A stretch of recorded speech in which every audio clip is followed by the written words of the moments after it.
உடலை சற்றே தளர்வுபடுத்தி அமர்ந்து கொள்ளலாம். அடுத்த நிகழ்வாக நமக்கு ஒவ்வொரு வியாழன் மற்றும் சனிக்கிழமைகளில் நேச்சுரோபதி டாக்டர் அஜய் பிரகாஷ் ஐயா தொடர்ந்து நமக்கு மனித உடல் ரகசியம் அப்படிங்கிற தலைப்புல சிந்தனை உரை கொடுத்துட்டு இருக்காங்க. இன்னைக்கு ஐயா பேச இருக்கும் தலைப்பு நமது நரம்பு மண்டலம். அதை பத்தின ஐயா நமக்கு விளக்க இருக்காங்க. ஐயா அவர்களை இறை சாதனை மார்க்கத்தின் சார்பாக வாழ்க வளமுடன் வாழ்த்தி வரவேற்கலாம். வாழ்க வளமுடன் ஐயா. வாழ்க வளமுடன். குருவே துணை. எல்லா புகழும் இறைவனுக்கே. சரி, இன்னைக்கு பார்க்க போறது சென்ட்ரல் நர்வஸ் சிஸ்டம், நரம்பு மண்டலம். ஒவ்வொரு மண்டலமா தொடர்ச்சியா பார்த்துட்டு இருக்கிறோம். இதில் நம்ம பார்க்கறது விதிகள் பார்க்கிறோம். விதிகள் அப்படின்றது rules of right physiology. Physiology அப்படின்றது இயக்கங்கள். இயக்கங்கள் சரியாக நடக்கிறப்ப உடல் ஆரோக்கியமா இருக்கும். சரியான இயக்கத்திற்கு என்னென்ன விதிமுறைகள் அப்படின்றது தான் தொடர்ந்து நம்ம பார்க்கிறோம். இது நம்ம செரிமான மண்டலத்திலிருந்து ஆரம்பிச்சு இன்னைக்கு நரம்பு மண்டலம் இதற்கு வந்திருக்கிறோம். இன்னைக்கு என்ன பார்க்க போறோம் அப்படின்னா, இந்த ஒரு மணி நேரம் முழு கவனம் இந்த உரையில இருக்கட்டும். உடல் தளர்த்திக்கோங்க, மனம் ரிலாக்ஸா விட்டுருங்க. இந்த சப்ஜெக்ட்ல உங்களுக்கு என்னென்ன விஷயம் இதுக்கு முன்னாடி தெரியுமோ அதை எல்லாத்தையுமே விட்டுருங்க. இப்ப கவனிக்கிறப்ப முழுமையா உள்வாங்கி அதில் உங்களுக்கு வரக்கூடிய சந்தேகங்கள் அதை எழுதி வச்சுக்கோங்க, நோட் பண்ணி வச்சுக்கோங்க. அது முழுமையாக கேள்வி பதில் செஷன்ல தீர்வு பண்ணிக்கலாம். முதல்ல இப்ப நரம்பு மண்டலம் அப்படின்னா அதோடைய பேசிக்ஸ் தெரியணும். ஒரு பாம்பு இதுல இருந்து தப்பிக்கணும், ஒரு சிங்கத்துக்கிட்ட இருந்து தப்பிக்கணும்னா அது எதுக்கு பயப்படும், அதோடைய தன்மை என்னன்றது நமக்கு தெரியணும். அது மாதிரி விலங்குகிட்ட நெருப்பு காமிச்சா அது பயப்படும். அது மாதிரி நரம்பு மண்டலம் இது எப்படி இயங்குது, இதோடைய பேசிக் என்ன அப்படின்றத முதல்ல தெரிஞ்சுக்கணும். அதுக்கடுத்து இதோடைய விதிகள், இயற்கை விதிகள் என்னென்னன்றது தெரிஞ்சுக்கணும். அதுக்கடுத்து 3வது கட்டமா இந்த விதிகள் பயன்படுத்தி இந்த விதிகள் வரக்கூடிய மாற்றங்கள் உடலில் உணரணும். இது 3வது கட்டம். 4வது கட்டம் இருக்கு. 4வது கட்டம் உணர்ந்த பயனை அனுபவ விஷயங்கள் இது மற்றவங்களுக்கு ஷேர் பண்ணணும். இப்படி இந்த 4 கட்டமா நம்முடைய ரூல்ஸ் ஆஃப் ரைட் பிசியாலஜி போயிட்டு இருக்கு. முதல்ல இந்த ரூல்ஸ், இந்த ரிவிஷன், மற்ற பாடங்களுடைய ரிவிஷன் அப்படின்னு வரப்ப முதல்ல செரிமான மண்டலம், அடுத்தது கார்டியோவாஸ்குலர் இருதய மண்டலம், 3வது எண்டோகிரைன் சிஸ்டம், 4வது இம்யூன் சிஸ்டம், 5வது ஸ்ட்ரக்சர் அப்படின்ற அந்த மஸ்குலர் சிஸ்டம், அதுக்கு அடுத்தது ஜாயின்ஸ் அண்ட் போன்ஸ் இந்த சிஸ்டம். முதல்ல நம்ம ஏன் ஜாயின்ஸ், போன்ஸ், மசில்ஸை பத்தி எடுத்தோம் அப்படின்னா நர்வஸ் சிஸ்டத்துக்கு முன்னாடி இதுதான் முக்கியம். இந்த நரம்பு மண்டலத்துக்கும் இதுக்கும் நெருங்கிய தொடர்பு இருக்கு. நரம்பு மண்டலம் அப்படின்றது முதல்ல இதில் மூளையிலிருந்து கீழே வரக்கூடிய ஸ்பைனல் கார்டு, அப்புறம் ஸ்பைனல் கார்டுல இருந்து தான் நரம்புகள் எல்லாமே பிரியும். இதுதான் நரம்பு மண்டலம். இதுக்கு முன்னாடி பார்த்தது நம்ம ஸ்ட்ரக்சரல் சிஸ்டம், அதுலதான் போன்ஸ் எல்லாமே வரும். அப்ப இந்த நரம்புகள் பிரிஞ்சு போகுது பாத்தீங்களா, அது எல்லாமே இந்த ஸ்ட்ரக்சர் சரியா இருக்கிறப்பதான் சரியா எல்லா இடத்துலயுமே போகும். நரம்பு மண்டலம் அப்படின்றது இருக்கிறதில் மிக முக்கியமான மண்டலம். இதுதான் கூர்ந்து நம்ம கவனிக்கணும். இந்த நரம்பு மண்டலம் உடல்ல உச்சந்தலையிலிருந்து உள்ளங்கால் வரை நரம்புகள், மூளை இந்த ஸ்பைனல் கார்டு வழியா கடைசி எண்டு வரைக்கும் போய் இன்னர்வேட் பண்ணும். இன்னர்வேட் பண்ணும்னா போய் ஊடுருவும். அப்படி அந்த நரம்புகள்ல எதுவும் தடை இல்ல, நரம்புகள்ல எதுவும் வீக்னஸ், நரம்புகளுடைய கம்யூனிகேஷன்ல கேப் ஏற்பட்டது அப்படின்னா அந்த இடம் நோயற்று போகும், அந்த இடம் செயலிழந்து போகும். பக்கவாதம் பாத்தீங்களா, அது கை செயலிழந்து போறது, முகம் கோணிக்கிறது, வாய் மூட முடியாம இருக்கிறது, செயலிழந்து போறது, நரம்பு மண்டலம் சார்ந்த பிரச்சனை. கை நடுக்கம், இன்வாலண்டரியா நடுக்கம் வருது, நரம்பு சம்பந்தப்பட்ட பிரச்சனை. பார்க்கின்சன், அல்சீமர், ஆண்மை குறைவு, இது மாதிரி நரம்பு மண்டலம் சம்பந்தப்பட்ட பிரச்சனைகள் நிறைய இருக்கு. இது நரம்பு மண்டலம் அப்படின்றது மூளை தான் இதுல பேஸ். மூளையோட சேர்ந்தது தான் இந்த நரம்பு மண்டலம். அப்ப மூளை சார்ந்த வியாதிகள், அது மனம் சார்ந்த வியாதிகள் நிறைய இருக்கு. அது எல்லாமே இப்ப பார்க்க போற ரூல்ஸ் அண்ட் ரைட் பிசியாலஜில தான் இதுவும் வரும்.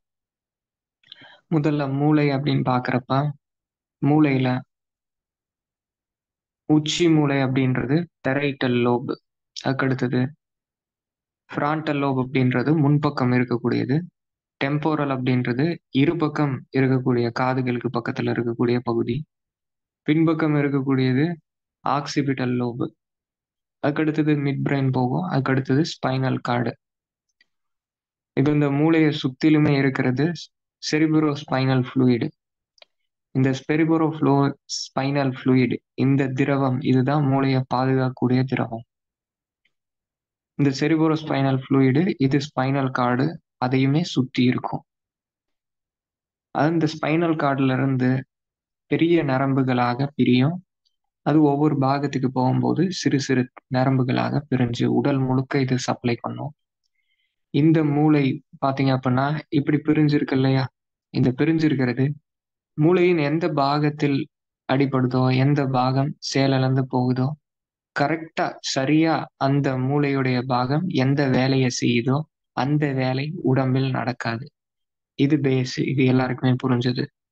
அப்ப நரம்பு மண்டலம் பாக்குறப்ப நாளுக்கு நாள், ஜென்ரேஷன் பை ஜென்ரேஷன் எல்லாருக்குமே நரம்பு மண்டலம் வீக் ஆகுது. இதை எப்படி சொல்றோம் அப்படின்னா, நீங்க சர்வே எடுத்து பாருங்க. சர்வேனா நோட்டுல கம்ப்யூட்டர்ல எதுவும் தேவையில்ல, தெருக்கு தெரு பக்கத்துல இருக்கிறவங்க கிட்ட கேட்டு பாருங்க, நரம்பு சார்ந்த பிரச்சனைகள் இன்க்ரீஸ் ஆயிட்டு தான் போகுது. நம்ம அம்மா கிட்ட, அப்பா கிட்ட, தாத்தா பாட்டி கிட்ட பார்த்தா நரம்பு சம்பந்த பிரச்சனைகள் அப்ப உங்க தெருவுல உங்க ஏரியால எத்தனை பேருக்கு இருந்தது, இப்ப எத்தனை பேருக்கு இருக்கு. இப்ப குழந்தைகளுக்கும் வருது, குழந்தைகளுக்கு ஃபிட்ஸ் நிறைய வருது, பக்கவாதம் வருது, ஏகப்பட்ட பிரச்சனை வருது. ஒரு நாள் 2 நாள் ஏதாவது ஒரு ஹாஸ்பிட்டல்ல இருக்கிறப்ப அப்ப தெரியும் நம்ம சர்க்கிள்ல எவ்வளவு மோசமாயிட்டு இருக்கு அப்படின்ட்டு. அப்ப இந்த நரம்பு மண்டலம் சார்ந்த பிரச்சனைகள், இது முதல்ல நரம்பு வீக்னஸ் ஆக மாறும். இந்த ரூல்ஸ் இதை கடைபிடிக்காம இருக்கிறப்ப நரம்பு இன்னும் கொஞ்சம் தளர்ந்து போகும், இன்னும் வீக் ஆயிட்டே போகும். இன்னும் வீக் ஆகும்போது அது வியாதிகளாக உருமாறும். இந்த வியாதிகள் வருவதற்கான ரூட் காஸ் என்ன, எதனால இந்த வியாதிகள் வருது அப்படின்னா, நிறைய காரணங்கள் யோசிச்சிருப்போம். இதோடைய முக்கியமான காரணம் செல்ஃபிஷ்னஸ். இது அதுக்கடுத்தது அரகன்ஸ், பிடிவாதம். இது போன்ற குணங்கள் தான் இந்த நரம்பு சம்பந்தப்பட்ட வியாதிகள் வருவதற்கான காரணம். ஏன் அப்படி சொல்றோம் அப்படின்னா, இத நல்ல வார்த்தைகளாகவும் சொல்லலாம். இப்படி சொன்னாதான் நல்லா இருக்கும்னு நினைக்கிறேன். இப்ப நமக்கு ஏதோ ஒரு வியாதி வந்திருக்கு, இப்ப நம்ம ஒரு பிரதரா இருக்கிறோம், அண்ணனா இருக்கிறோம், இப்போ புண்ணு வந்திருக்கு, வாயில இருந்து மலக்குடல் வரை புண்ணு, எங்கேயோ ஒரு புண்ணு வந்திருக்கு, சாப்பிட்டா எரிச்சல், காரமா சாப்பிட்டா ஒத்துக்க மாட்டேங்குது. எனக்கு அந்த பிரச்சனை குணமாயிருச்சு. அப்ப என்ன செய்யணும், மத்தவங்களுக்கு அந்த உரை சொல்லணும், அந்த அனுபவம் சொல்லணும். என்னுடைய தம்பிக்கிட்ட, தங்கச்சிக்கிட்ட பேசுறப்ப இந்த மாதிரி பிரச்சனை எனக்கு இருந்தது, 1 மாசமா கஷ்டப்பட்டேன், அதுக்கடுத்து சோத்துக்கத்தால எடுத்துக்கிட்டேன், இல்ல இந்த உணவு இந்த முறை ஃபாலோ பண்ண பூரணமாக சரியாயிடுச்சு அப்படின்றது அந்த அறிவு டிரான்ஸ்ஃபர் பண்ணணும். ஏன் செல்ஃபிஷ்னஸ் சொல்றேன், அந்த டிரான்ஸ்ஃபர் பண்ணாம டிவி பாக்குறது, வேற வேலைகள் செய்யறது, அப்ப அது செல்ஃபிஷா தான் மாறுது. அப்ப அரகன்ஸ் அப்படின்றது அந்த சொல்ற விஷயத்தை ஏத்துக்காம இருக்கிறது, அது அரகன்ஸ். இதுதான் நோயுடைய முதல் காரணமே. ஊர்ல எல்லாத்துக்குமே நோய் குணமாகுது, ஒரு சிலருக்கு நோய் குணமாக மாட்டேங்குதுன்னா இந்த 2 தான் காரணம். நிறைய நேரம் டிராவல் பண்ணிட்டே இருப்பேன்ப்பா, மூலம் வெளியே தள்ளிடுச்சு, எதுவும் பண்ணல, இதுதான் செஞ்சேன், அது சரியா போயிடுச்சு அப்படின்னு நாலேஜ் டிரான்ஸ்ஃபர் பண்றது.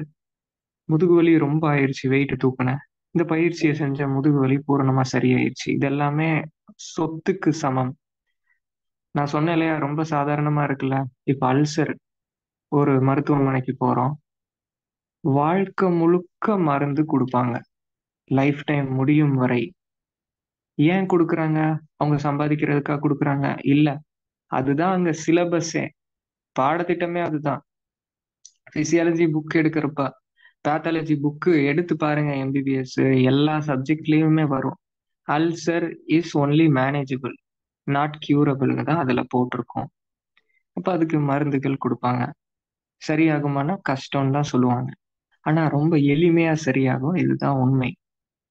உணர்ந்த விஷயங்கள் தான் பகிரணும். புக்ல இருக்கிறது எல்லாமே அதுக்கு அடுத்துதான், பின்னாடி தான். அதுக்கு அடுத்தது இந்த மூலம் எல்லாமே ரொம்ப எளிமையா சரியாகக்கூடியது. அதுல எல்லாம் கஷ்டப்பட்டு திரும்ப திரும்ப திரும்ப சர்ஜரி பண்ணிட்டு இருப்பாங்க. அதுக்கு அடுத்தது பேக் பெயின், இதெல்லாமே பயிற்சிகள்லயே சரியாகும். அப்ப டிரான்ஸ்ஃபர் ஆஃப் நாலேஜ் தான் இதுடைய முதல் காரணமே. சரி, இப்ப அடுத்தது நரம்பு மண்டலம். இது சரியா இயங்குறதுக்கு ஒரே ஒரு விஷயம்தான், பேஸ். இந்த ஒண்ணுதான். இந்த ஒரு பேஸ சரி பண்ணிட்டா நரம்பு மண்டலம் சரியா இயங்க ஆரம்பிச்சிடும். இந்த ஒரு விஷயத்த இயக்கத்தோட வச்சிருக்கிறப்ப நரம்பு மண்டலம் நாளுக்கு நாள் பலமாயிட்டே போகும், ஸ்ட்ராங்கா இருக்கும். அப்ப இந்த ஒரு விஷயம் என்னன்னா, பேலன்ஸ் தான். ஒரு பக்கம் கூட ஒரு பக்கம் கம்மியா இல்லாம இரு பக்கமும் பேலன்ஸா தராசு மாதிரி வச்சுக்கிறது தான் நரம்பு மண்டலத்துடைய பேஸ்.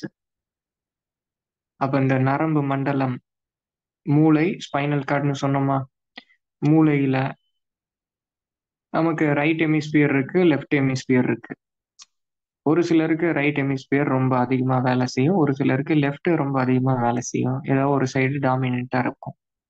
நம்ம என்ன செய்யணும்னா, நம்ம இது ரெண்டையுமே பேலன்ஸ் பண்ணக்கூடிய முறைகளை தொடர்ச்சியா செய்யணும். இது ரெண்டு பேலன்ஸா இருக்குன்னா எல்லாத்துலயுமே நமக்கு வெற்றி தான். ஏன்? இந்த ரைட் அப்படின்றது மேஜிக்கல். இதுதான் சப்கான்சியஸ்க்கு போகக்கூடிய பாதை, ஆழ் மனசுக்கு போகக்கூடிய பாதை. தியானம் அதிகமா செய்யறவங்க, கிரியேட்டிவா இருக்கிறவங்க, ஆர்டிஸ்ட், மியூசிக்ல இருக்கிறவங்க, இதெல்லாமே ரைட் ஹெமிஸ்பியர் டாமினண்டா இருக்கும், ஸ்ட்ராங்கா இருக்கும். லெஃப்ட் அப்படின்றது லாஜிக்கல், மேக்ஸ் அதிகமா பார்க்குறோம், நம்ம சோசியல் லைஃப்ல நல்லா இருக்கிறோம், எக்ஸ்ட்ரோவர்ட்டா இருக்கிறோம், உடல் பயிற்சி அதிகமா செய்யறோம், தற்காப்பு கலையில இருக்கோம், லெஃப்ட் ஸ்ட்ராங்கா இருக்கும். ஆண்கள் பொதுவாகவே லெஃப்ட் கொஞ்சம் ஸ்ட்ராங்கா இருக்கும், பெண்களுக்கு ரைட் ஸ்ட்ராங்கா இருக்கும். பெண்களுடைய ஒரு அட்வான்டேஜ் என்னன்னா, ரைட்டு லெஃப்ட் ஈஸியா மாற முடியும்.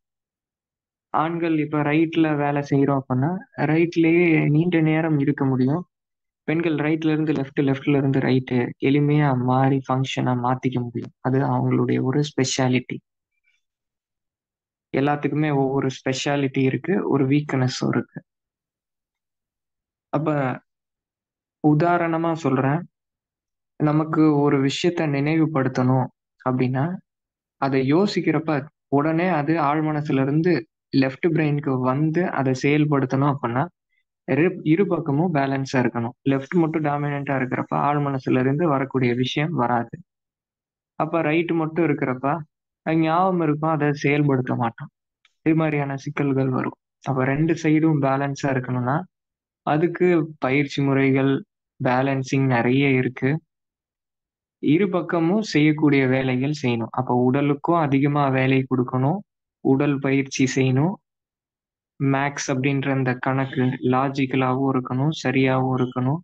இந்த பங்க்சுவாலிட்டி, டைம் கீப் அப் பண்றது, நம்ம சொன்ன வார்த்தையை காப்பாத்துறது, இது எல்லாமே எதுல வரும்? லெஃப்ட்ல வரும். ரைட் சைடு சாஃப்ட் நேச்சர், அப்ப அதிலும் இருக்கணும். ரெண்டுமே பேலன்ஸா இருக்கிறப்ப எதிலும் வெற்றி. அப்ப ரெண்டுமே பேலன்ஸா ஈஸியா வரக்கூடிய மெத்தடு ப்ரெசன்ட்ல இருக்கணும். எப்பயுமே கான்சியஸா இருக்கணும். ஒரு டம்ளர் எடுக்கிறோம்னா கான்சியஸா எடுக்கணும். இப்போ ஃபோன் எடுத்து நம்ம பேசுறோம் அப்படின்னா கை எப்படி வச்சிருக்கணும், அது மாதிரி கவனத்தோட கான்சியஸா இருக்கணும். கான்சியஸா இருக்கிறப்ப ரெண்டு பக்கமும் பேலன்ஸா இருக்கும். ரெண்டு பக்கம் பேலன்ஸா இருக்கிறப்ப நிறைய விஷயங்கள் நம்ம உடல்ல நடக்கும். நரம்பு மண்டலம் தன்னைத்தானே அதுக்கு ஒரு ரிலீஃப் கிடைக்கும். அது எக்ஸ்ட்ராவா எந்த வேலையும் செய்யாம ரிலீஃப்ல இருக்கும். அப்ப இது மூளையுடைய பேஸ். அதுக்கடுத்தது நரம்பு மண்டலம்னு பாக்குறப்ப சிம்பத்தட்டிக் நர்வஸ் சிஸ்டம் இருக்கு, பாராசிம்பத்தட்டிக் நர்வஸ் சிஸ்டம் இருக்கு. ரெண்டும் வைஸ் வெர்சா மாதிரி தான் வரும். இப்ப சிம்பத்தட்டிக் நர்வஸ் சிஸ்டம் இது இயக்கங்களை அதிகப்படுத்தும். இப்ப ஹார்ட் ரேட்டு இதை அதிகப்படுத்துறது சிம்பத்தட்டிக். ஓடணும், திடீர்னு அட்ரினலின் சுரக்கணும் அப்படின்னா அது சிம்பத்தட்டிக் வேலை செய்யும். திடீர்னு ஒரு விஷயத்த செய்யணும், லிவர்ல இருந்து கிளைகோஜனை குளுக்கோஸா மாத்தி ரத்தத்தில் செலுத்துறது சிம்பத்தட்டிக். உடல் பயிற்சி பண்றோம், சிம்பத்தட்டிக் வேலை செய்யும். இந்த சிம்பத்தட்டிக் வேலை செய்யறப்ப ஜீரணம் கம்மி ஆயிரும், உடலுடைய உறுப்புகளின் இயக்கங்கள் கம்மி ஆயிரும். அதே பாராசிம்பத்தட்டிக் அப்படின்றப்ப பாராசிம்பத்தட்டிக் இயக்கங்கள் உள்ள ஆர்கன்ஸ் அங்க செயல்படும், உள்ளுக்குள்ளார ஹீலிங் நடக்கும். இது பாராசிம்பத்தட்டிக். உதாரணம் சொல்றேன், இப்ப சிம்பத்தட்டிக் ஹார்ட் ரேட்டை அதிகப்படுத்தும்னு சொன்னேன்னா, இப்ப பாராசிம்பத்தட்டிக் ஹார்ட் ரேட்டை கம்மி பண்ணும், பிளட் ப்ரெஷரை கம்மி பண்ணும். சிம்பத்தட்டிக் பிளட் ப்ரெஷரை அதிகப்படுத்தும். ரெண்டும் பேலன்ஸா இருக்கிறப்ப என்ன ஆகும்? எப்ப பிளட் ப்ரெஷர் அதிகரிக்கணுமோ அப்ப அதிகரிக்கும், எப்ப பிளட் ப்ரெஷர் கம்மியா வச்சிருக்கணுமோ அப்ப கம்மியா வச்சிருக்கும்.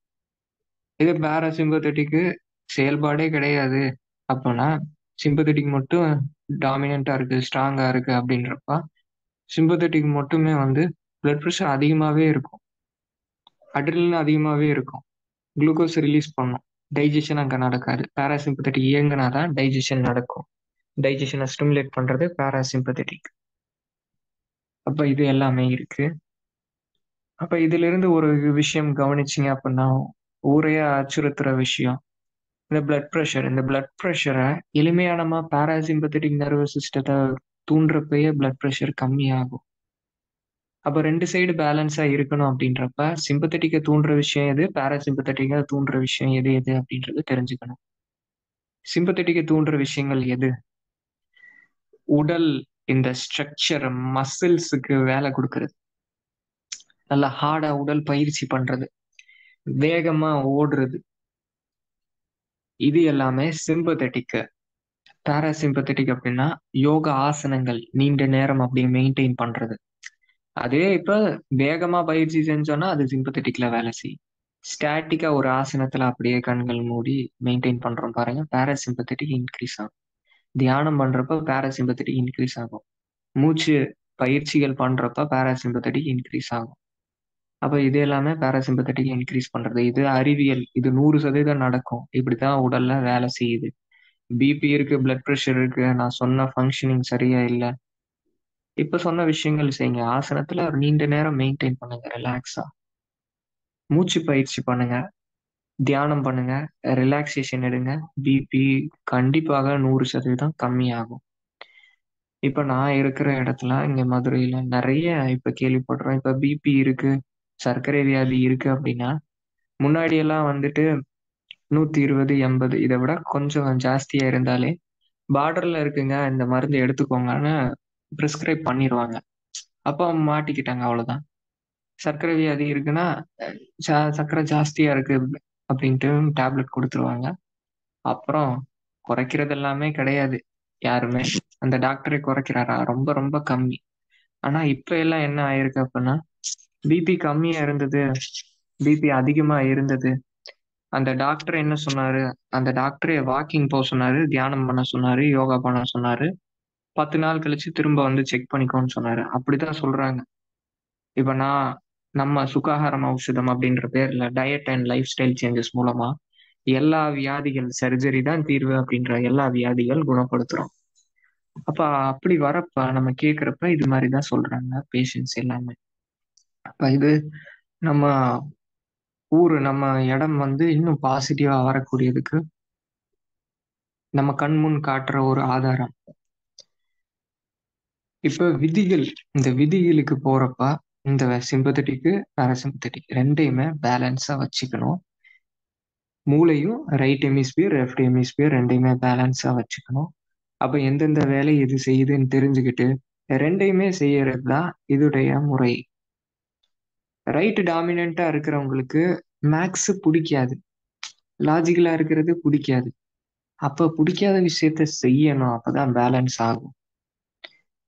நல்ல வேகமா பயிற்சி பண்றவங்களுக்கு, அது மாதிரி செய்யறவங்களுக்கு நீண்ட நேரம் அப்படியே தியானத்துல உட்கார்ந்து இருக்கிறது ஆரம்பத்துல பிடிக்காது. ரெண்டையுமே பேலன்ஸ் பண்றப்ப அப்ப அற்புதம் நடக்கும். இப்ப ப்ரூஸ்லி இருக்காரு, ஏகப்பட்ட கின்னஸ் ரெக்கார்டு. எந்த மனுஷனும் அவன மாதிரி இது வரைக்கும் உடைக்கலாம் அந்த கின்னஸ் ரெக்கார்டு எல்லாம். ஏன்? சிம்பத்தட்டிக்கும் இருக்கு, பேராசிம்பத்தட்டிக்கும் இருக்கு. வேகமாக உடல் பயிற்சியும் பண்றாரு, தியானமும் சேர்த்து செய்யறாரு. அப்ப அங்க அற்புதங்கள் நடக்குது. அந்த லிமிட்டை எக்ஸீட் பண்றாரு. அது மாதிரி தான் நம்ம ஊர்ல எல்லாருமே, நம்ம சித்தர்கள் எல்லாருமே. அப்போ அப்படி இருக்கிறப்ப முதல் விஷயம் இந்த பேலன்சிங் தான். பேஸே இங்க பேலன்சிங் தான். ரீசண்டா ஃபாஸ்டா இன்ஸ்டன்டா பேலன்ஸ் பண்ணணும்னா அதுக்கு ப்ரெசன்ட்ல இருக்கணும். அதுதான். ரெண்டாவது விஷயம், சூரிய ஒளி. வெயில் உடலில் படணும். வெயிலும் நமக்கும் எந்த ஒரு மீடியம் தடை இல்லாம நேரடி சூரிய ஒளி நம்ம உடலில் படணும். இதுதான் ரெண்டாவது. இது காலை வெயில் சிறந்தது. அது எப்பனாலும் இருக்கலாம். இந்த நேரம், இந்த காலம் எல்லாமே கிடையாது. கம்ஃபர்டபுளா உங்களுக்கு வெயில்ல எக்ஸ்போஸ் ஆகுற நேரம் எப்பனாலுமே வெயில்ல நீங்க எக்ஸ்போஸ் ஆகிக்கலாம். மினிமம் 20 நிமிஷம் இருக்கணும் நம்ம மினிமல் கிளாத்ஸ்ல இருக்கிறப்ப. இல்லைன்னா அதோடைய டைமை எக்ஸீட் பண்ணணும். அதுக்கடுத்தது மூணாவது, வெளிச்சம் இருட்டு. வெளிச்சம் இருட்டு அப்படின்னா பகலில் வெளிச்சத்தில் நம்ம இருக்கணும். அது நேச்சுரல் லைட்டு தான் பெஸ்ட். இரவில் இருட்டில் நம்ம இருக்கணும். நம்ம மனிதன் நம்மளுடைய எபிலிட்டியை லாஸ் பண்ணிக்கிட்டே இருக்கிறோம். நம்ம கண்கள்ல ராட் செல்ஸ் இருக்கு, கோன் செல்ஸ் இருக்கு. இது ரெண்டுமே இருட்டில் பார்ப்பதற்கும் வெளிச்சத்தில் பார்ப்பதற்கும் தான் இந்த கண்களே இருக்கு. நம்மளால இருட்டுல தாராளமா பார்க்க முடியும். யாருமே அந்த செல்களை பயன்படுத்தலைன்னா நமக்கு அந்த செல்கள் எல்லாமே வேலை செய்யாம இருக்கும், வீக்கா போகும். நம்ம வீக்கா போறது சரியில்லாம இருக்கட்டும். நமக்கு குழந்தை பிறக்கிறப்ப அவனுக்கு அதை விட வீக்கா இருக்கும். அவனும் பயன்படுத்த மாட்டான் இருட்டுல, எப்ப பாரு வெளிச்சத்துல இருப்பான். அப்ப இந்த மனித இனம் அதோடைய எபிலிட்டியை கம்மி வாங்கிக்கும், எபிலிட்டியை இழந்துரும். அப்ப இந்த மாதிரி தவறுகள் செய்யக்கூடாது. இருட்டு வெளிச்சம் போன உடனே, நேச்சுரல் சன்லைட் போன உடனே இருட்டில் இருக்கணும். நீங்க ஸ்கிரீன் டைம் பார்க்கக்கூடிய வேலைகள் எல்லாத்தையுமே காலை நேரங்கள்லயே முடிச்சுக்கோங்க. அதுக்கடுத்து இரவு நேரங்கள்ல சாயந்தரத்துக்கு அப்புறம் இருட்டில் செய்யக்கூடிய வேலைகள் மட்டும் செய்யுங்க. எவ்வளவு சீக்கிரம் முடியுமோ அவ்வளவு சீக்கிரத்துல தூங்கிடணும். இதுதான் மூன்றாவது விஷயம். இது வரைக்கும் நம்ம பேசினது கிளியரா இருந்துச்சுங்களா? கிளாரிட்டியா இருக்கா? ரிப்ளை பண்ணிருங்க, தொடர்ச்சியாக தொடரலாம். இருக்குங்க ஐயா, கிளியரா இருக்குங்க ஐயா. ஓகேங்க, நன்றி. இப்ப அடுத்தது நான்காவதுன்னு பாக்குறப்ப பிரேயர். பிரேயர் பண்றது ரொம்ப ஈஸியா வேகஸ் நர்வை ஆக்டிவேட் பண்ணும். பிரேயர் பண்றதுல நிறைய பெனிஃபிட் இருக்கு. இதுல இந்த வேகஸ் நர்வை தூண்டுறது முக்கியமான பெனிஃபிட். இந்த வேகஸ் நர்வு தூண்டப்படுறப்பயே உடல்ல பல விஷயங்கள் நடக்கும். பிரேயர் ஒரு நாளைக்கு 2 முறை 5 முறை செய்யறப்ப உடல் ஆரோக்கியமாகும். நரம்பு மண்டலம் முக்கியமா ஸ்ட்ராங்கா இருக்கும். நரம்பு மண்டலம் யாருக்கு ஸ்ட்ராங்கா இருக்கு? நீங்க யார வேணா பாருங்க, சண்டை பயிற்சியில நல்ல வலிமையா இருக்கிறாங்க, நல்ல ஒரு ஸ்போர்ட்ஸ் பெர்ஃபார்மன்ஸ் பண்றாங்க, அப்ப அவங்களுக்கு நரம்பு மண்டலம் சீரா இருக்குன்னு அர்த்தம். பிரேயர் பண்ணுவாங்க. பிரேயர் பண்ணலன்னா அப்ப அவங்க தவறு நடக்கும். Vegas nerve. இந்த வேகஸ் நர்வு முக்கியமான நரம்பு. இந்த வேகஸ் நர்வு தான் நம்மளுடைய இன்டெஸ்டின், பெருங்குடலுக்கும் மூளைக்கும் வரக்கூடிய பாதை. இந்த ஆக்சிஸ் பேலன்ஸ் பண்றது வேகஸ் நர்வு. நான் பேலன்ஸ்ன்னு சொன்னேன்னா இந்த வேகஸ் நர்வு தான் சிம்பத்தட்டிக்கையும் பாராசிம்பத்தட்டிக்கையும் பேலன்ஸ் பண்றதே வேகஸ் நர்வு தான். அப்ப பிரேயர் பண்றப்ப இது ஆட்டோமேட்டிக்காவே பேலன்ஸ் ஆகுது. ஏன்னா ரிலாக்ஸ் ஆகுறப்ப இந்த பேலன்சிங் தன்னாலேயே நடக்கும். அதுக்கடுத்தது நரம்பு மண்டலத்தை இயற்கையின் விதிகள் பின்பற்றாம இருக்கிறப்ப இந்த நரம்பு மண்டலம் பாதிக்கப்படும். அது என்னென்ன அப்படின்னா, இயற்கை நம்முடைய உடல் நமக்கு தொடர்ச்சியா சிக்னல் கொடுக்கும். மூளை நரம்பு மண்டலம் இந்த மூளை வந்து நம்ம கிட்ட பேசும், நம்முடைய கான்சியஸ்னஸ்க்கு தகவல் கொடுக்கும். என்ன தகவல் கொடுக்கும்? சக்தி தேவை, பசியை ஏற்படுத்தி பசி உணர்வை ஏற்படுத்தும்.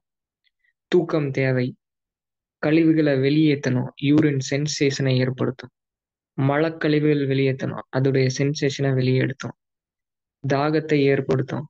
அப்ப இப்படி சென்சேஷனை ஏற்படுத்துறப்ப நம்ம அந்த சென்சேஷனை மறுத்தோம் அப்படின்னா அப்ப நரம்பு மண்டலம் தான் முதல்ல பாதிக்கப்படும். ரெண்டாவதா கல்லீரல் பாதிக்கப்படும்.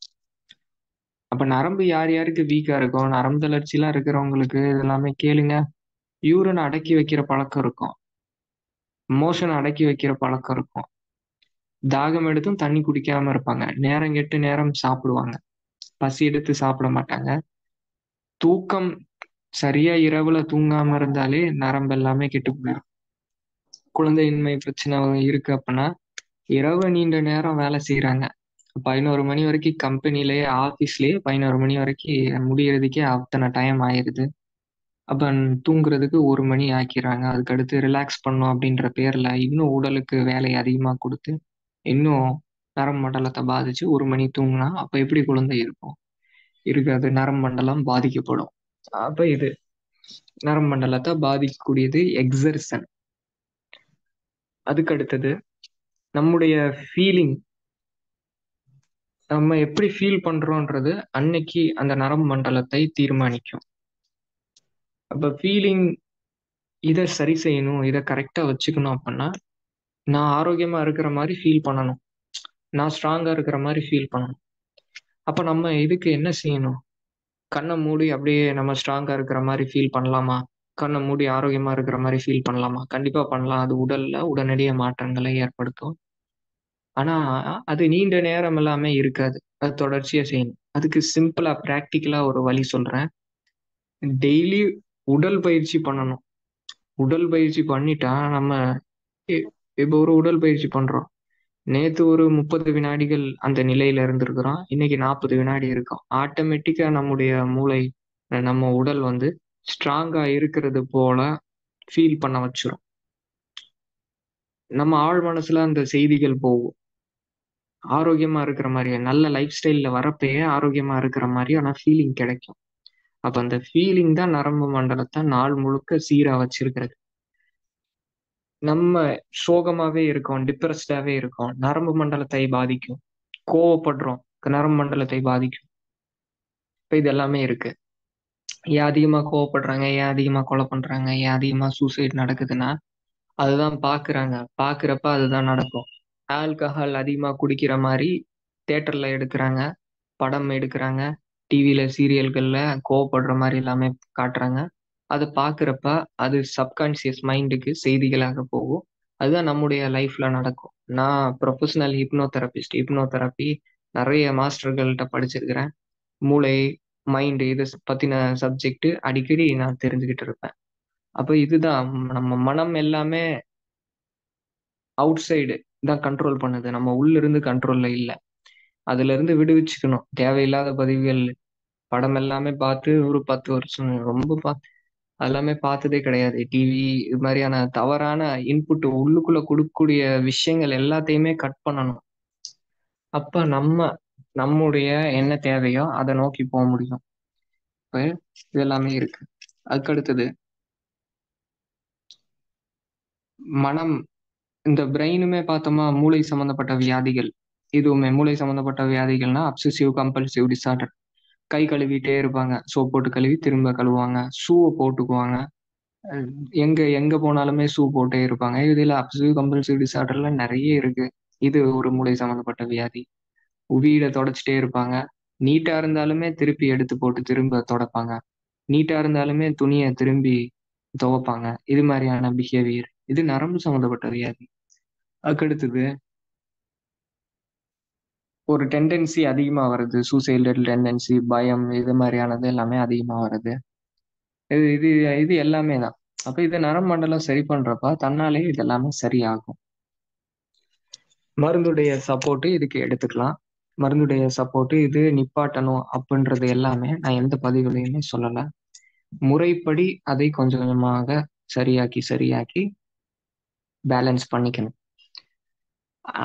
இப்ப சொல்லக்கூடியது விதிகள். இந்த விதிகள் பின்பற்றினாதான் அதுக்கு அடுத்து அந்த தொந்தரவு வராம இருக்கும். இருக்கிற வியாதிகள் சரியாகிறது கண்கூடாக பார்க்கலாம். நிறைய மிராக்கள் இதில் நடக்கும். அதுக்கடுத்தது நரம்பு மண்டலம். இதுக்கு தேவையான சத்துக்கள் என்ன? சத்துக்கள் கொடுத்தாதானே அதுக்கு வேலை செய்யும். சத்துக்களே கொடுக்காம மருந்து மட்டும் எடுத்தாங்க என்ன வேலை நடக்கும்? இதுக்கு என்னென்ன சத்துக்கள் நம்ம கொடுக்கணும்? முக்கியமான சத்துக்கள் இது எதிர்பார்த்திருக்க மாட்டீங்க. Vitamin B12. ஏன் இந்த 3 சத்துக்களை மட்டும் சொல்றேன்னா, மீதி எல்லா சத்துக்கள் எப்படியோ நம்ம உடம்புல கிடைச்சிருது தான். இந்த 3 சத்துக்கள் vitamin D3, vitamin B12, omega 3. இந்த 3 சத்துக்கள் கிடைக்கிறது கிடையாது. இப்போ உள்ள லைஃப் ஸ்டைல்ல கம்மி. அதனாலதான் இது 3மே சொல்றேன். விட்டமின் B12 எப்ப கிடைக்குது? பழங்கள் தோலோட சேர்த்து சாப்பிட்றோம். பச்சை காய்கறிகள் பச்சையாக சாப்பிட்றோம். நுண்ணுயிர்கள் வயிற்றுல அதிகமா இருக்கிறப்ப நல்ல காம்ப்ளெக்ஸான டியூபர்ஸ், சக்கரவள்ளி கிழங்கு இது மாதிரியானது எல்லாத்தையுமே எடுத்துக்கிறோம். அப்ப இந்த B12 நமக்கு கிடைக்கும். இப்ப இந்த பழங்கள், பச்சை காய்கறிகள் இது எல்லாமே நம்ம கம்மியா எடுத்துக்கிறப்ப அப்ப என்ன நடக்குது? B12 கம்மியாகுது. அப்ப நம்முடைய முன்னோர்கள் பாக்குறாங்க, பழைய சாதம், நீராகாரம் தினசரி காலையில எடுத்துக்கிறப்ப அப்ப B12 கிடைக்குது. அப்ப அதை பழக்கமாக்குறாங்க. கூழ் எடுத்துக்கணும், பழைய சாதம் எடுத்துக்கணும், இந்த நீராகாரம் எடுத்துக்கணும். இது எல்லாமே விட்டமின் B12 அதிகப்படுத்தி கொடுக்கும். அதுக்கு அடுத்தது அசைவத்தில் விட்டமின் B12 இருக்கு. நம்ம முன்னாடி காலத்துல எல்லாம் பாருங்க, அசைவம் எல்லாம் தினசரி எடுக்கிற பழக்கம் எல்லாமே கிடையாது. அதுல சத்துக்கள் இருக்கு. அது ஒரு விதமான உணர்ச்சியை தூண்டும். அதில் நமக்கு எளிமையா சத்துக்கள் கிடைக்கும். ஆனா அது ஜீரணமாகிறதுக்கு கஷ்டம். அதுக்கு உண்டான வேலைகள் நம்ம செய்யணும். அப்ப அசைவம் சாப்பிடாதவங்களுக்கு விட்டமின் B12 கிடைக்கணும்னா இது எல்லாமே முறை. தினசரி எடுத்துக்கணும். நீராகாரம் எடுத்துக்கணும், பழைய சாதம் எடுத்துக்கணும். இல்ல அப்படின்னா அம்பலி அப்படின்னு போடுங்க. அம்பலி அப்படின்றது சாமை, வரகு, திணை, குதிரைவாலி, குலசாமை. இது 5 சிறுதானியத்துல இரவே கஞ்சி செஞ்சு வச்சு நிறைய தண்ணி ஊத்தி வச்சு செஞ்சு அடுத்த நாள் காலையில அந்த புளிச்சதை எடுத்துக்கிறது தான் அம்பலி. இதை ஃபேமஸ் ஆக்குனவர் டாக்டர் காதர்வாலி, பத்மஸ்ரீ டாக்டர் காதர்வாலி, நம்முடைய மாஸ்டர். அப்ப அவருடைய முறை உங்களுக்கு கிடைக்கும். அதுல நீங்க தேடி பார்த்துக்கலாம். Ambuli, vitamin B12. இந்த அம்பலியுடைய சிறப்பு என்ன? இப்ப பழைய சாதம் எடுக்கிறீங்க, அது குளிர்ச்சியை உண்டாக்கும். ஆனா இந்த அம்பலி, இந்த 5 சிறுதானியங்கள் சொன்னோம் இல்லையா, இது பெரிதாக குளிர்ச்சியும் செய்யாது, ஹீட்டும் தெர்மோஜெனிக்கும் கிடையாது இந்த 5 சிறுதானியங்கள். அப்ப இதை பயன்படுத்திக்கலாம். பழைய சாதம் எடுக்க மாட்டீங்க அப்படின்ற கண்டிஷன் இருக்கிறவங்க. அதுக்கு அடுத்தது ஒமேகா 3. இந்த ஒமேகா 3 விதைகள்ல அதிகமா இருக்கு. முன்னாடி காலத்துல பாருங்க, நம்ம விதைகள் எடுத்துக்குவோம், நட்ஸ் எல்லாமே எடுத்துக்குவோம் ஆதி மனிதனா இருக்கிறப்ப. இப்ப எடுத்துக்கிறது கிடையாது. அப்ப நட்ஸ் தினசரி எடுத்துக்கணும், விதைகள் தினசரி எடுத்துக்கணும். விட்டமின் D3 இது சூரிய ஒளியில இருந்து நமக்கு கிடைக்கும். இது நேச்சுரலா எடுத்துக்கிறது தான் சரி. இது வெயிலில் நம்ம எக்ஸ்போஸ் ஆகணும். வெயில்ல எக்ஸ்போஸ் ஆகி விட்டமின் D3 நம்ம உடல்ல சேரணும் அப்படின்னா அதுக்கு நம்ம உடல் தகுதியா இருக்கணும். நம்ம தோல்ல இந்த சோப்பு இந்த கெமிக்கல்ஸ் எல்லாமே போட்டு குளிக்க கூடாது. இயற்கையான மூலிகை பொடிகள் தேய்ச்சி குளிச்சுக்கோங்க. கொழுப்பு உடலில் இருக்கணும். அப்பதான் விட்டமின் D3 உடலை உருவாக்கும். கிட்னி சீரா இருக்கணும். கிட்னி பலமா இல்லை அப்படின்னா விட்டமின் D3 நமக்கு உடல் உருவாக்காது. அப்ப இது எல்லாத்தையுமே பார்த்துக்கணும். கொழுப்பு அப்படின்றது நரம்புகளுக்கான அத்தியாவசிய உணவு. கொலஸ்ட்ரால், இந்த கொலஸ்ட்ரால் அப்படின்றது எந்த நட்டுலையுமே கிடையாது. கொலஸ்ட்ரால் நம்ம உடல் உருவாக்குறது. அசைவத்துல கொலஸ்ட்ரால் இருக்கு. இந்த நட்ஸ்ல இருக்கிறது ஃபேட், குட் ஃபேட்ஸ், HDL தாராளமா எடுத்துக்கலாம். கல்லீரல் பலமா இருக்கணும். கல்லீரல் பலமா இருக்கிறப்ப இந்த ஃபேட் எல்லாமே செரிச்சு நம்ம உடலுக்கு பலமாக மாறும். இது அப்ப நல்ல கொழுப்புகள் நம்ம உடலுக்கு கொடுக்கணும். இப்ப செங்கல் பாருங்க, செங்கல் எவ்வளவு ஸ்ட்ராங்கா இருக்கோ, சிமெண்ட் எப்படி இருக்கோ அது மாதிரிதான் பில்டிங் இருக்கும். அது மாதிரி கொழுப்பு எவ்வளவு நல்ல கொழுப்பு கொடுக்குறீங்களோ அந்த அளவுக்கு நரம்பு மண்டலம் ஸ்ட்ராங்கா இருக்கும். இதுல நட்ஸ் முதன்மை. தேங்காய் பச்சையாக கடிச்சு கூழ் மாதிரி அரைச்சி இதை சாப்பிடணும். அதுக்கு அடுத்தது தேங்காய் பால் எடுத்துக்கலாம், நட் மில்க் எடுத்துக்கலாம். கெட்ட கொழுப்பு அனைத்தையுமே தவிர்த்திடணும். அதுக்கு அடுத்தது நரம்பண்டலத்தை டிஸ்டர்ப் பண்ணக்கூடிய விஷயங்கள் கெமிக்கல்ஸ். கெமிக்கல்ஸ்னா நம்ம பூச்சிக்கொல்லிகள், பூச்சி விரட்டிகள். இது பூச்சி விரட்டின்னு சொல்லக்கூடாது, நம்ம நிறைய பதிவுல சொல்லியிருக்கிறோம். இது வந்து பூச்சியை மட்டும் கொல்றது இல்லை, உயிர்கொல்லின்னு தான் அதை சொல்லணும். நரம்பண்டலத்தை மொத்தமா பாதிச்சிரும். அப்ப இதுக்கு பயோ என்சைம், இந்த பயோ என்சைம்ல வாங்குற காய்கறிகள், பழங்கள் எல்லாத்தையுமே ஊற வைங்க 20 நிமிஷம். அதுக்கப்புறமா அதை எடுத்து நல்லா கழுவி அதை பயன்படுத்திக்கோங்க. மேக்சிமம் இந்த புதினா எல்லாமே தொட்டில போட்டா வளர்ந்துரும். வெந்தயம் எல்லாமே தொட்டில போட்டா வளரும். எது அப்படி எளிமையா வளர்க்க முடியுமோ அதை வளர்த்து எடுத்துக்கணும். வீடு எல்லாமே கட்டுறாங்க. இப்ப வீடு கட்டணும் அப்படின்னாலே வீடு கட்டுற இன்ஜினியர்ஸ் மண்ணே விடுறது கிடையாது. எல்லா இடத்துலயுமே தளம் போடணும்னு சொல்றாங்க. கொஞ்சம் இடத்த மண்ணுக்கு விடணும். கொஞ்சம் இடம் 10க்கு 10 அறை மட்டும் இருந்தாலும் மீதி இருக்கக்கூடிய இடம் எல்லாமே காலியா விட்டுறணும். மண் தரை இருக்கணும். மண்ணுல கால் வைக்கிறப்ப உடல் ஆரோக்கியம் பெருகும். என்ன இந்த சயின்ஸ் எல்லாமே தெரியாம என்ன? மண்ணுல கால் வைக்கிறப்ப எலக்ட்ரான்ஸ் உடலுக்கு உள்ள போகும், வெளியே வரும். எலக்ட்ரான் எக்ஸ்சேஞ்ச் நடக்கும், உடலுக்கு எர்த்திங் கிடைக்கும், உடல்ல இன்ஃப்ளமேஷன் கம்மியாகும். என்ன ஆன்டி இன்ஃப்ளமேட்டரி ட்ரக் எடுக்கிறீங்க, இன்ஃப்ளமேஷன் மண் தரையில வைக்கிறப்பயே தன்னால இன்ஃப்ளமேஷன் கம்மி ஆகுது. 100 பேருக்கு இதை சொல்லணும். அப்ப மண் தரைக்கு இடம் விடணும். அப்ப மரம் வளர்க்கணும். முருங்கை மரம் இது வளர்க்கணும், வாழை வளர்க்கணும். ஆண்களுக்கு முருங்கை, பெண்களுக்கு வாழை. அப்ப இதெல்லாமே செய்யறப்ப நமக்கு பூச்சிக்கொல்லி, இந்த கெமிக்கல்ஸ், நரம்பண்டலத்தை பாதிக்கக்கூடிய கெமிக்கல்ஸ் இல்லாத உணவுகள் நமக்கு கிடைக்கும். அதுக்கு அடுத்தது நம்ம எப்பயும் சொல்றது போல பால் சார்ந்த பொருட்கள், ரீஃபைன்டு எண்ணெய், அதுதான் கெட்ட கொழுப்பு, baked food, processed food, junk food, fast food, கடை பண்டங்கள், இதை எல்லாத்தையுமே தவிர்த்திடணும். இதுதான் MRP அப்படின்னு நம்ம சொல்றோம். இதை எல்லாத்தையுமே தவிர்த்திடணும். தவிர்ப்போம் இது எல்லாத்தையுமே. இப்ப சொன்ன விஷயங்கள் கடைபிடிங்க. இப்ப இதுல சந்தேகம் இருக்கிறது நோட் பண்ணி வச்சுக்கோங்க. நான் மறுபடியும் ரிவிஷன் கொடுக்குறேன், விதிகள் மட்டும். அதுக்கடுத்து நம்ம நிறைவு பண்ணிக்கலாம். முதலில் நம்ம உடல் நரம்பு மண்டலம் சீரா இருக்கணும்னா பேலன்ஸ் இருக்கணும். இதுதான் முதல், பேலன்சிங். 2வது வெயில் உடலில் படணும். 3வது இருட்டு வெளிச்சம், பகலில் வெளிச்சம், இரவில் இருட்டு. 4வது மூச்சு பயிற்சி, அதாவது parasympathetic nervous system, Vegas nerve balance பண்றதுக்கு வேகஸ் நர்வு முக்கியம். இந்த வேகஸ் நர்வை தூண்டக்கூடிய பயிற்சிகள், பலமா வச்சிருக்கக்கூடிய செயல்கள் செய்யணும். ஆட்டோமேட்டிக்காவே பேலன்சிங் அங்க நடக்கும். 5வது பிரேயர் சொன்னோம். அதுவும் வந்து எதுல வரும், வேகஸ் நர்வ் தூண்டுறதுல தான் வரும். அப்புறம் சத்துக்கள் D3, B12, ஒமேகா 3. அதுக்கடுத்தது எக்ஸர்சன் இருக்கக்கூடாது. இயற்கையுடைய கால்ஸ் இதை புறக்கணிக்க கூடாது. அதுக்கடுத்தது நம்முடைய ஃபீலிங். அதுக்கடுத்தது கொழுப்பு. இது அனைத்து விஷயங்கள் தான் நரம்பு மண்டலத்தின் ரூல்ஸ் ஆஃப் ரைட் பிசியாலஜி. வாய்ப்பு கொடுத்ததற்கு நன்றி. வாழ்க வளமுடன். குருவே துணை. எல்லா புகழும் இறைவனுக்கு. நன்றி. நன்றிங்கய்யா, நன்றிங்கய்யா. மிக சிறப்பானதொரு சிந்தனைங்கய்யா. நன்றிங்கய்யா. இன்று மனித உடலின் நரம்பு மண்டலத்தை பற்றிய சிந்தனை உரையில் மூளை பற்றிய மிக தெளிவான விளக்கமும், பிடிவாதம், தன்னலம் போன்ற குணங்கள் தான் நோய்க்கு முதல் காரணம் என்பதையும், விழிப்புணர்வோடு இருக்கும் பொழுது மூளையின் ரைட் லெஃப்ட் பேலன்ஸாக இருக்கும், அதனால் ஏற்படும் நன்மைகள் பற்றியும், இரவு தூக்கம் முறையாக இருக்கும்போது ஏற்படும் நன்மைகள் பற்றியும், நரம்பு மண்டலத்திற்கு தேவையான சத்துக்களை பற்றியும் நமக்கு மிக தெளிவாக எடுத்துரைத்த ஐயா அவர்களை அனைவரும் துரிய நிலையிலிருந்து வாழ்த்துவோம். டாக்டர் அஜய் பிரகாஷ் ஐயா அவர்கள் வாழ்க வளமுடன். ஐயா அவர்களின் உடல் நலம் வாழ்க வளமுடன். ஐயா அவர்களின் தொழில் மற்றும் தொண்டு சிறக்க வாழ்க வளமுடன்.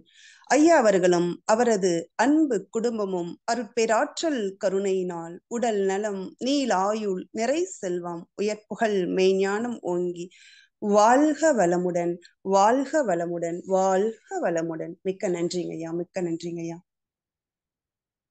நன்றிங்கம்மா. நன்றி.